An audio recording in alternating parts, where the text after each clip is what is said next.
لو فاكر ان البلاي ستيشن 5 هو اقوى جهاز في عالم الكونسول، استنى لحد ما تسمع عن البلاي ستيشن 5 برو.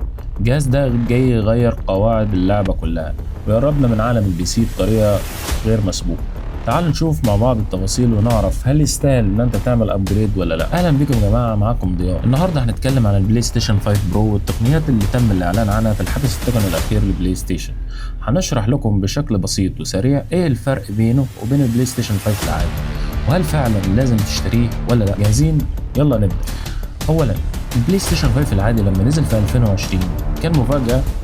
بروسيسور ب 8 كور، معالج رسومي RDNA 2 قدر انه يقدم قوة ما كناش متخيلينها في وقتها، لكن المشكلة اللي ظهرت كانت في التوفيق بين الجرافيكس العالي والفريمات السريعة، خصوصا في ألعاب زي راتشت اند كلانك سبايدر مان. المطورين لسه محققوش كل أحلامهم في البلاي ستيشن 5. ثانيا، وضع الفيديليتي اللي بيركز على الجرافيكس العالي لكن الفريمات بتكون محدودة على 30 فريم. وضع البرفورمانس اللي بيدي فريمات أسرع لكن على حساب التفاصيل.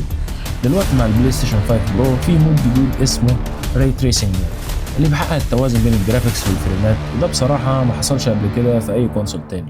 دلوقتي هنتكلم عن التحديثات القوية في بلاي ستيشن 5 برو. دلوقتي خلينا نتكلم عن الحاجات اللي هتخليك تفكر بجدية في البلاي ستيشن 5 برو. أول حاجة، قوة الجرافيكس زادت بنسبة 76% مع زيادة في عدد الوحدات في الجي بي يو. الرام بقت أسرع بنسبة 28%. معالج الرسومات بقى يقدر يعمل ريندر أسرع بنسبة 45% من البلاي ستيشن 5 العادي.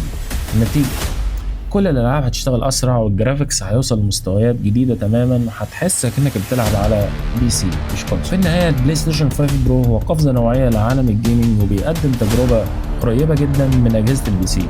لو عايز تعرف اكتر عن مميزاته او تشوف تجارب فعليه ليه، دوس لايك للفيديو واشترك في القناه.